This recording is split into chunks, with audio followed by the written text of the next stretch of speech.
જાણીએ કે ભૂકંપ અને ત્યાર પછીના સુનામીના ખતરાની સ્થિતિ વિશેની સમગ્ર માહિતી।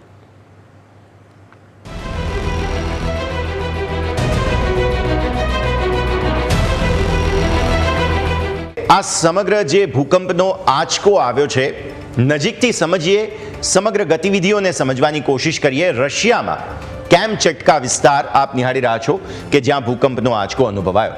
હવે આ જે 8.8ની તીવ્રતાનો ભૂકંપનો આંચકો છે તે કેમચટકા વિસ્તાર, હવે તમે આ જુઓ તો જે આ સમગ્ર વિસ્તાર છે રશિયાનો, ત્યાં આ આંચકો અનુભવાયો।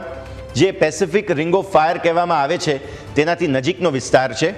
જુલાઈ મહિનાની શરૂઆતમાં ધીરે ધીરે ધીરે ધીરે નાના નાના આંચકા અનુભવાઈ રહ્યા હતા।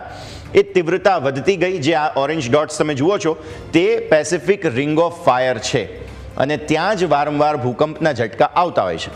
હવે આ જગ્યાએ જુલાઈમાં ધીરે ધીરે ધીરે ધીરે ભૂકંપના આંચકાની શરૂઆત થઈ। એ તીવ્રતા વધતી ગઈ અને તીવ્રતા વધતા વધતા વધતા 8.8ની તીવ્રતાનો એક જ ઝટકામાં બહુ જ મોટો ભૂકંપનો આંચકો અનુભવાયો। એટલે ટેક્ટોનિક પ્લેટ્સ જે છે તે શિફ્ટ થઈ અને તેને કારણે થઈને આટલો મોટો ભૂકંપનો આંચકો। આ કેમચટકા વિસ્તાર છે। આ બેરિંગનો તમે જુઓ છો આ સમુદ્ર છે, આ તરફ કેનેડા આવે છે, એટલે કેનેડા અને રશિયાની વચ્ચેનો આ વિસ્તાર। અહીંયા નીચે જાપાન આવે છે, તમે જુઓ આ જાપાન છે। એટલે હવે સુનામી ક્યાં ક્યાં આવી શકે તે વિસ્તાર, કેમ કે ભૂકંપ અહીંયા આવ્યો, આ પેસિફિક રિંગ ઓફ ફાયર છે, આ સમગ્ર એક સર્કલ ગણવામાં આવે છે પેસિફિક રિંગ ઓફ ફાયર।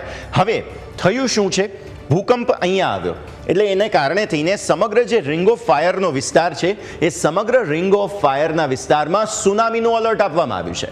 અને સુનામી માટે થઈને અત્યારે ફિલહાલ સૌથી પહેલાં તો જાપાન, કારણ કે પહેલાં ક્યારેય પણ તમે જોયું હોય, તમને યાદ પણ હશે કે સુનામી પહેલાં જાપાનમાં આવેલો હતો પણ ખરા।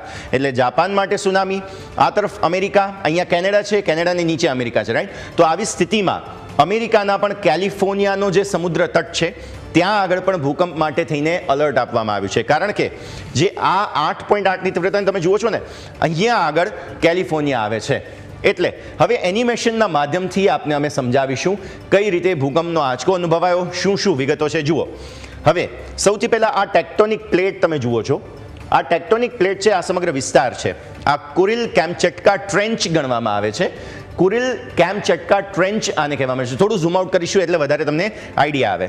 આ સમગ્ર વિસ્તાર છે, જુઓ અહીંયાથી લઈને અહીંયા સુધીનો આ સમગ્ર વિસ્તાર છે, તેને આ ટ્રેન્ચને ખૂબ જ સેન્સિટિવ ગણવામાં આવે છે। અહીંયા ભૂકંપ સમુદ્રના પેટાળમાં આવ્યો, ત્યારબાદ ભૂકંપના આંચકાને કારણે થઈને કયા પ્રકારની તસવીરો જોવા મળી છે તે તમે જુઓ। 7 અલગ અલગ ઝટકા બહુ મોટી તીવ્રતાના અનુભવાયા। મુખ્ય 2 ઝટકા હતા કે જે સૌથી વધુ તીવ્રતાના હતા અને તેને કારણે તસવીરો જુઓ। પાણીની અંદર સમુદ્રના પેટાળમાં એક ટેક્ટોનિક શિફ્ટ થઈ અને તેને કારણે થઈને સુનામીની ચેતવણી આપવામાં આવી છે। આ એ ટ્રેન્ચ છે જે તમે જુઓ છો તે કેમચટકા ટ્રેન્ટ આને કહેવામાં આવે છે અને ત્યાં આગળ ટ્રેન્ચ, માફ કરશો, કહેવામાં આવે છે। આ કુરિલ કેમચટકા ટ્રેન્ચ છે। એ ટ્રેન્ચ શું હોય, એ બેઝિકલી 2 ટેક્ટોનિક પ્લેટ જ્યાં ભેગી થતી હોય તે વિસ્તાર હોય અને એક સાથે જો કોઈ શિફ્ટ થાય, એક પ્લેટ ઉપર કે એક પ્લેટ નીચે, કેમ કે બંને એકબીજાને દબાણ સાથે ધક્કો આપવાની કોશિશ કરી રહી છે, પરંતુ જ્યારે એ અચાનક જ કોઈ શિફ્ટ થાય ત્યારે ખૂબ જ મોટી માત્રામાં ઉર્જા રિલીઝ થાય અને એ ઉર્જા જે છે તે સમુદ્રના ઉપર પાણી સુધી પહોંચે અને ત્યાંથી પછી સુનામીની લહેર આવે। ટીવી સ્ક્રીન પર અત્યારે જે એલઈડી પર જુઓ છો, સૌથી વધુ તીવ્રતાનો ભૂકંપ 9.5ની તીવ્રતાનો આવ્યો હતો। આ બીઓ વિસ્તાર છે, ચિલે, જે દક્ષિણ અમેરિકાનો વિસ્તાર છે। આ રિંગ ઓફ ફાયર તમે નિહાળી રહ્યા છો કે જ્યાં કયા પ્રકારના ભૂકંપ, માત્ર રિંગ ઓફ ફાયર નથી, માફ કરશો, સમગ્ર વિશ્વની વાત, તો સૌથી વધુ તીવ્રતા 9.5 1960માં બીઓ વિસ્તાર ચિલેમાં આવેલો હતો કે જ્યાં સૌથી વધુ તીવ્રતાનો અને 1655થી વધુ લોકોના મૃત્યુ થયા હતા અને 20 લાખથી વધુ લોકોને ઘર વિહોણા બનાવી દીધા હતા। હવે થોડા બહારની તરફ આવીએ, કેમ કે બીજો સૌથી મોટી તીવ્રતાનો ભૂકંપનો આંચકો છે તે અહીંયા તમને જોવા મળશે। અલાસ્કા વિસ્તાર, અમેરિકા। અલાસ્કામાં 9.2ની તીવ્રતાનો ભૂકંપનો આંચકો 1964માં અનુભવાયો હતો। આ અમેરિકાની જે સંસ્થા છે, વેધર ડિપાર્ટમેન્ટની સંસ્થા, તેના દ્વારા, સિસ્મોલોજિકલ જે સંસ્થા છે તેના દ્વારા બહાર પાડવામાં આવેલા આંકડા છે। તે સમયે ગુડ ફ્રાઇડેનો દિવસ હતો, 130થી વધુ લોકોના મૃત્યુ થયા હતા અને ઓલમોસ્ટ $2300 કરોડ ડેમેજ થયું હતું। ત્રીજો સૌથી મોટો ભૂકંપનો આંચકો હું સ્ક્રીન પર આ તરફ તમને લઈ જઈશ, જ્યાં ઇન્ડોનેશિયાનો સુમાત્રા વિસ્તાર છે, 9.1ની તીવ્રતાનો ભૂકંપનો આંચકો અનુભવાયો હતો. અને એ સમયે સુમાત્રા આંદામાન જે ટાપુઓ છે ત્યાં 2,80,000થી વધુ લોકોને અસર પહોંચી હતી અને સાથે સાથે લગભગ 11 લાખ લોકો છે જે ઘર વિહોણા બની ગયા હતા. 9.1ની તીવ્રતાનો ભૂકંપ. ચોથો ભૂકંપ હજુ પણ સ્ક્રીન પર આ તરફ આપણે જઈશું.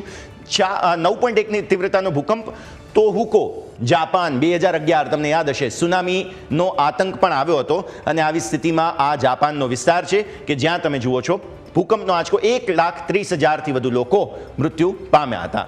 પછી પાંચમો ભૂકંપનો આંચકો ઉપર છે અહીંયા 1952માં કેમચટકા, આ જ વિસ્તારમાં જે આજે ભૂકંપ આવ્યો છે રશિયા, ત્યારે ફર્સ્ટ રેકોર્ડેડ મેગ્નિટ્યુડ દુનિયાનો, કેમ કે ટેકનોલોજી ત્યારે ડેવલપ થયેલી, રાઈટ? તો આવી સ્થિતિમાં 9.9ની તીવ્રતાનો ભૂકંપનો આંચકો પાંચમો ત્યાં અનુભવાયો હતો.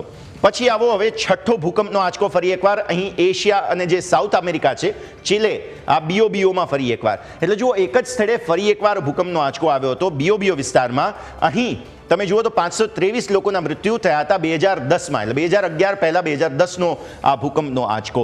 ત્યારબાદ સાતમો ભૂકંપનો આંચકો આવ્યો હતો ઇક્વાડોરમાં. ઇક્વાડોરમાં 1906માં 8.8ની તીવ્રતા, એટલે આપણે તીવ્રતા પ્રમાણે જેમ સૌથી વધુ તીવ્રતા નંબર 1 પર આવે તો 10મો જે આંચકો હશે તે સૌથી ઓછી તીવ્રતાનો હશે, તો 8.8. પરંતુ આ બધા એવા આંચકા છે કે જેમણે ડેમેજ બહુ કર્યું હતું.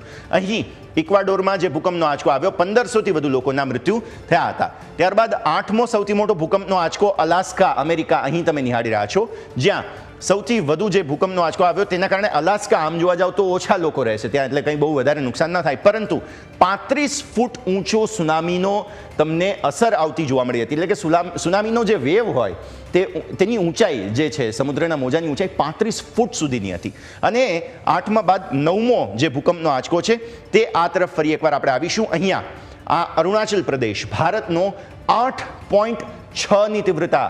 આ હિમાચલની જે પ્લેટ છે, જે ભારતની પ્લેટ આપણે એશિયાની પ્લેટમાં ટકરાઈ છે, તે 8.6ની તીવ્રતા 1950. અને તમે જુઓ છો આસામ તિબેટ અર્થક્વેક હતો, જેમાં પણ મોટા પાયે લોકોને નુકસાન પહોંચ્યું. અને 10મો ભૂકંપનો આંચકો અહીં તમે નિહાળી રહ્યા છો ઇન્ડોનેશિયા, સુમાત્રા, અહીં પણ મોટી માત્રામાં લોકોને નુકસાન પહોંચ્યું હતું. તો 10 અત્યાર સુધીના સૌથી મોટા ભૂકંપના આંચકા દર્શક મિત્રો આપણે અત્યારે ફિલહાલ નિહાળી રહ્યા હતા. જે પેસિફિક રિંગ ઓફ ફાયરની વાત છે તે તો છે જ, પરંતુ તે સિવાય પણ સમગ્ર વિશ્વભરના અત્યાર સુધીના મેગ્નિટ્યુડ પ્રમાણે, કારણ કે 10 એટલે કે સર્વવિનાશ જો ગણવામાં આવે તો સૌથી મોટો ભૂકંપનો આંચકો અત્યાર સુધીમાં નોંધાયો છે તે 9.5ની તીવ્રતાનો છે. અને આજનો જે સુનામીનો જે ચેતવણી છે અને ભૂકંપનો આંચકો અનુભવાયો તે 8.8ની તીવ્રતાનો કેમચટકા વિસ્તાર જે રશિયામાં આવેલો છે ત્યાંનો આ ભૂકંપનો આંચકો અનુભવાયો છે. ફરી એકવાર એ સિમ્યુલેશન અમે આપને બતાવી રહ્યા છીએ કે જે હવાઈની અલર્ટ આપવામાં આવી તે પણ તમે અહીં સાથે સાથે નિહાળી રહ્યા છો. તો હવે તમે ફિલહાલ ફરી એકવાર જુઓ દર્શક મિત્રો, આ જે સુનામીનું સિમ્યુલેશન છે તે જાપાનથી જો સુનામી આવે તો તે હવાઈ ને કઈ રીતે અસર પહોંચાડે તે અમે તમને અહીંથી સાથે સાથે બતાવ્યું છે. અને આ સિવાય મેગ્નિટ્યુડ પ્રમાણે તમે જોવા જાઓ તો 10-11 સૌથી મોટા ભૂકંપના આંચકામાં આ 8.8ની તીવ્રતાનો ભૂકંપ છે ને એ છઠ્ઠા નંબર પર આવે છે.